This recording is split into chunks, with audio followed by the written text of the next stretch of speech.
Hello guys, welcome in biology tutor. तो जैसे कि हमने नेक्स्ट लेक्चर में अपना अर्थवर्म का मॉर्फोलॉजी स्टार्ट किया है। अर्थवर्म के मॉर्फोलॉजी के बारे में हम वहाँ पढ़ चुके हैं और इंटरनल मॉर्फोलॉजी यानी कि एनाटॉमी ऑफ अर्थवर्म भी हम स्टार्ट कर चुके हैं।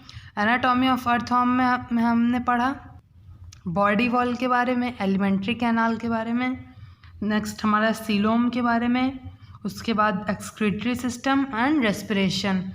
हमें इस वीडियो में अपना circulatory system of earthworm start करना है। बिना देर किए हुए हम स्टार्ट करते हैं। तब तक के लिए आप लोग मेरा चैनल सब्सक्राइब कर लीजिए, शेयर कर लीजिए, लाइक कर लीजिए और आप लोग मेरा वीडियो शुरू से एंड तक देखिए, तभी आपको समझ में आएगा। तो चलिए हम नेक्स्ट अर्थवर्म का सर्कुलेटरी सिस्टम स्टार्ट करते हैं। Earthworm has a closed circulatory system. तो क्लोज्ड सर्कुलेटरी सिस्टम मैंने आपको चैप्टर 4 में ओपन और क्लोज्ड सर्कुलेटरी सिस्टम बताया क्या है। क्लोज्ड जब हार्ट हमारा प्रेजेंट हो, यानी कि आर्टरीज वेंस प्रेजेंट हो, तो हमारा वो क्लोज्ड सर्कुलेटरी सिस्टम है। In short, closed circulatory system यानी कि हार्ट प्रेजेंट हो। It is formed of blood, blood vessel and heart. तो ये तीन चीज़ों से मिलके बना है, पहला ब्लड, दूसरा blood vessel and third is heart. तो वन बाय वन स्टार्ट करते हैं। Blood of earthworm is formed of a red colour plasma. तो जो अर्थवर्म का जो ब्लड है वो रेड कलर प्लाज्मा से मिलके बना है। उसके बाद हमारा blood vessels, it is following types. इसके बहुत सारे टाइप्स हैं।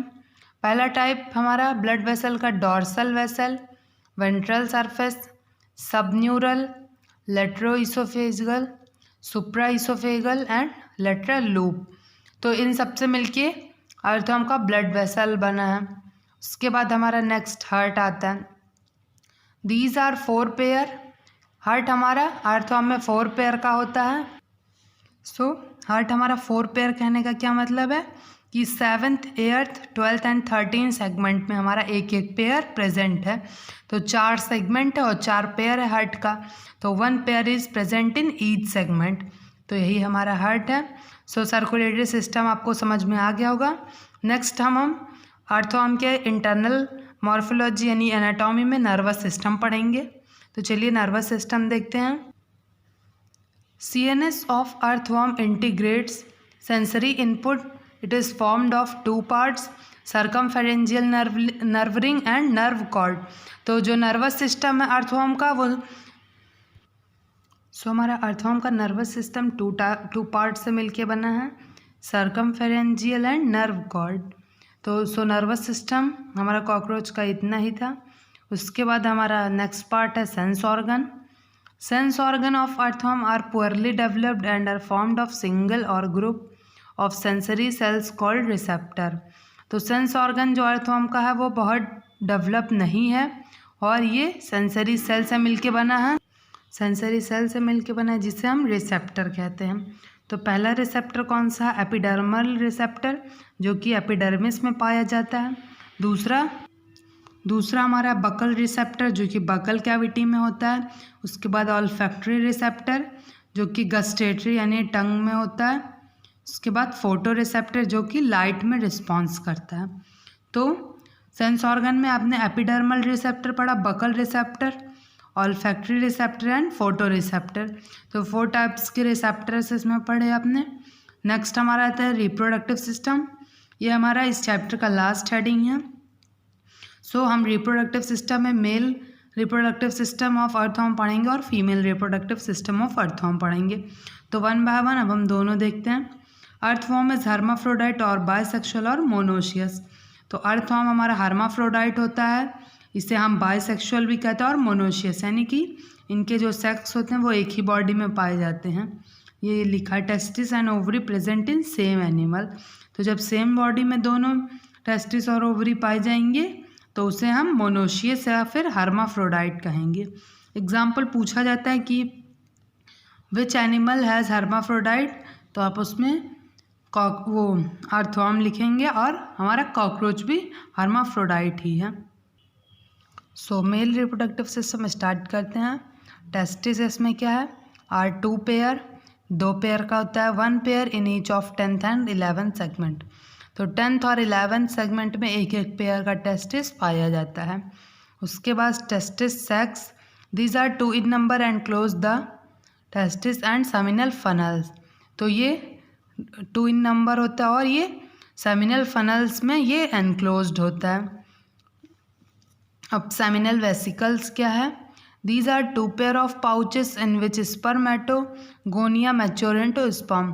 तो सेमिनल वेसिकल्स में क्या है कि स्पर्मेटोगोनिया जो हमारा होता है वो स्पर्म्स में कन्वर्ट होता है।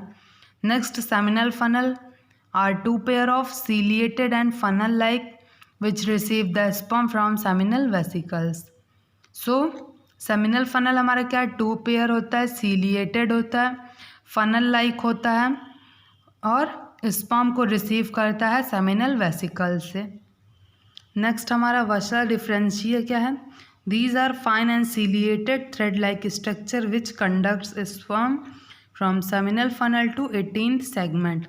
तो वसा डिफरेंशिया हमारा बहुत छोटा होता है, सीलिएटेड थ्रेड जैसा होता है वसा डिफरेंशिया का स्ट्रक्चर, जो कि स्पर्म को कंडक्ट करता है और 18th सेगमेंट के जो 18th सेगमेंट में हमारा सेमिनल फनल है वहाँ तक स्पर्म को ले जाता है। कौन? वसा डिफरेंशिया। उसके बाद prostatic duct is small size duct of an irregular and flat prostate gland. तो प्रोस्टैटिक डक्ट क्या है? स्मॉल साइज का डक्ट होता है और इसमें प्रोस्टेट ग्लैंड पाया जाता है। मेल गोनोपोर क्या है? मैं आपको एक्सटर्नल मॉर्फोलॉजी में बता चुकी हूँ मेल गोनोपोर क्या है, सो आप लोग इसे वहीं से देख लीजिए। उसके बाद हमारा मेल रिप्रोडक्टिव सिस्टम में एसेसरी ग्लैंड्स हैं, are 2 pair of rounded glands which ducts open at genital papillae. तो एसेसरी ग्लैंड्स में 2 पेयर का राउंडेड ग्लैंड्स होता है जिसमें हमारा डक्ट्स ओपन होता है किसमें? जेनिटल पैपिली में। सो मेल रिप्रोडक्टिव में हमारा इतना ही था। क्या क्या था एक बार फिर से देख लेते हैं इन शॉर्ट में। पहला हमारा टेस्टिस था जो कि 2 पेयर में पाया जाता है, देन हमारा टेस्टिस सैक्स, फिर सेमिनल वेसिकल्स, उसके बाद सेमिनल फनल, फिर हमारा वसा डिफरेंशिया, फिर प्रोस्टैटिक डक्ट, फिर male gonopore and last is accessory glands. तो अर्थवॉर्म का मेल रिप्रोडक्टिव सिस्टम हमारा इतना ही था। सो अर्थवॉर्म का मेल रिप्रोडक्टिव सिस्टम यहीं पे ख़त्म होता है। सो आई होप इसमें आपको कोई डाउट नहीं होगा। अगर कोई भी डाउट हो तो आप मुझसे कमेंट बॉक्स में पूछिए। नेक्स्ट हमारा आता है female reproductive system of cockroach. तो चलिए अब उसमें भी जितने भी पार्ट्स हैं हम उसको भी पढ़ना स्टार्ट करते हैं। सो फीमेल रिप्रोडक्टिव सिस्टम में आपको ovaries, ovarian funnel, oviduct, female gonopore, spermatheca, copulation and development पढ़ना है। तो 1 by 1 पहले हम ओवरीज देखते हैं। Are 1 pair of minute and palmate structure attached on posterior surface. तो ओवरीज क्या है? एक पेयर होता है, बहुत माइन्यूट स्ट्रक्चर इसका होता है और पोस्टीरियर सरफेस पे ये प्रेजेंट होता है। फिर ovarian funnel are 1 pair of ciliated and funnel like. तो ओवेरियन फनल हमारा एक पेयर होता है और सीलिया उसमें पाया जाता है। उसके बाद हमारा आता है oviducts. These are small and tubular which extend backward from ovarian funnel and join to form a common duct which open out as female gonopore. तो ओविडक्ट्स क्या होता है? स्मॉल होता है, ट्यूबुलर होता है और ये ओवेरियन फनल्स में जाके एक्सटेंड होता है। उसके बाद ये कॉमन डक्ट से ज्वाइंट होके फीमेल गोनोपोर में ये ओपन होता है। एक बार फिर से बता रहे हूँ ओविडक्ट क्या है? स्मॉल ट्यूबुलर स्ट्रक्चर है जो कि ओवेरियन फनल के बैकवर्ड से एक्सटेंड होकर कॉमन डक्ट में ज्वाइन होता है। उसके बाद ये फीमेल गोनोपोर में ओपन होता है। तो ये हमारा ओविडक्ट है। उसके बाद फीमेल गोनोपोर भी मैं आपको एक्सटर्नल मॉर्फोलॉजी में डिस्क्राइब कर चुकी हूँ। सो आप मेल गोनोपोर और फीमेल गोनोपोर वहीं से देख लीजिए। नेक्स्ट हमारा था spermatheca. These are of pair of flask like structure. तो स्पर्मेथिका का कुछ फ्लास्क आपने लैब में देखा होगा कि फ्लास्क हमारा कुछ इस तरीके का स्ट्रक्चर में होता है। सो इसी का स्ट्रक्चर स्पर्मेथिका का स्ट्रक्चर कुछ फ्लास्क जैसा होता है।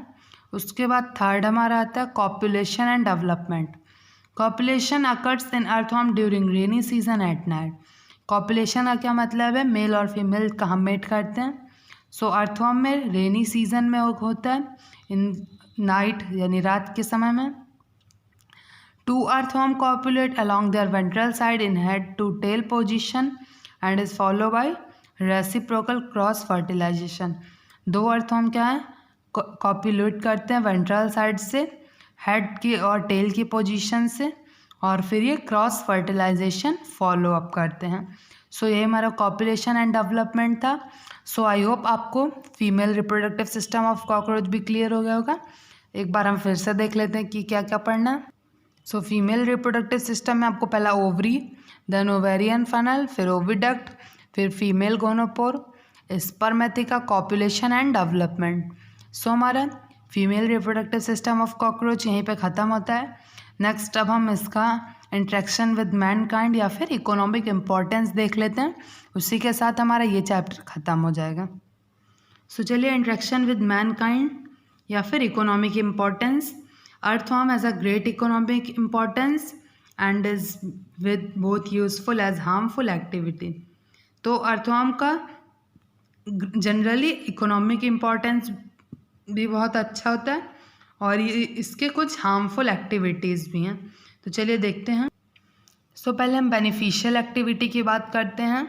इन agriculture earthworm is known as friends of farmer और nature ploughman as it improves the soil fertility in many ways. So beneficial activity में अगर हम बात करें तो अर्थवॉर्म हमारा क्या है, एग्रीकल्चर में बहुत फ्रेंड्स का फार्मर माना जाता है क्योंकि ये सॉइल की फर्टिलिटी को इम्प्रूव करता है। उसके बाद second point, they also act as scavenger as these also eat upon the seed, dead leave, eggs and larva. तो ये एज अ स्कैवेंजर भी हेल्प करता है। अगर सीड्स पे, डेड लीव्स पे एग या लार्वा आ जाता है तो वो इसको भी रिमूव कर देता है। Next, it brings mineral rich subsoil to surface, और ये मिनरल को सॉइल को मिनरल रिच बनाता है। उसके बाद एज फूड ये किस तरह का यूज़ होता है। Earthworm are used for food for useful animal.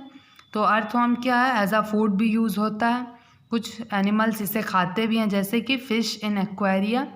तो जो समुद्रों में जो मछली पाई जाती हैं वो जनरली अर्थवॉर्म को खा लेती हैं। Some birds like robins, moss, lizard etcetera, कुछ बर्ड्स भी इसे खा लेती हैं जैसे छिपकली हो गई, रॉबिन्स हो गई। By human beings in country like China, Japan, Myanmar, Australia. Human beings भी इसे खा लेते हैं कुछ कंट्रीज़ में जैसे चाइना में, जापान में, म्यांमार, ऑस्ट्रेलिया। ये एज अ फूड भी से लोग यूज़ करते हैं। In medicine earthworm are used in preparing drugs for the treatment of bladder stone, jaundice, piles, pyorrhoea and diarrhoea. तो मेडिसिन में अर्थवॉर्म को एज अ ड्रग यूज़ किया जाता है ड्रग्स बनाने में। किसके ट्रीटमेंट के लिए, bladder stone, jaundice, piles, pyorrhoea and diarrhoea. तो मेडिसिनल एरिया में भी अर्थवॉर्म को यूज़ किया जाता है फॉर प्रिपेयरिंग ड्रग्स। सो ये हमारा कुछ यूज़फुल एक्टिविटी था। नेक्स्ट अब हम हार्मफुल एक्टिविटी की बात करेंगे कॉकरोच के। फर्स्ट पॉइंट देखते हैं। Due to their burrowing habits earthworm spoils lawns and golf grounds. तो क्योंकि ये क्या बिल बना लेते हैं मिट्टियों में, इसीलिए ये लॉन्स वगैरह को डिस्ट्रॉय कर देते हैं। उसके बाद second point, earthworm also act as intermediate host for some parasite of birds. तो अर्थवॉर्म क्या है, इंटरमीडिएट होस्ट की तरह भी एक्ट करता है कुछ पैरासाइट बर्ड्स के लिए। सो हमारा इस चैप्टर में इतना ही था। तो अब इसी के साथ अब हमारा ये चैप्टर भी ख़त्म होता है। अब हम मिलते हैं इस चैप्टर के एनसीईआरटी क्वेश्चंस के डिस्कशन के साथ अपने नेक्स्ट वीडियो में। तब तक के लिए आप मेरा चैनल लाइक कर लीजिए, शेयर कर लीजिए, सब्सक्राइब कर लीजिए और आप मेरे वीडियो को शुरू से एंड तक देखिए, तभी आपको हर एक टॉपिक 1 बाय 1 क्लियर होगा। और अगर आपको मेरा नोट्स चाहिए तो आप मुझे इंस्टाग्राम पेज पे फॉलो करके मुझे मैसेज करें, मैं आपको हर एक चैप्टर का सेपरेटली PDF सेंड करूँगी। सो तब तक के लिए थैंक यू।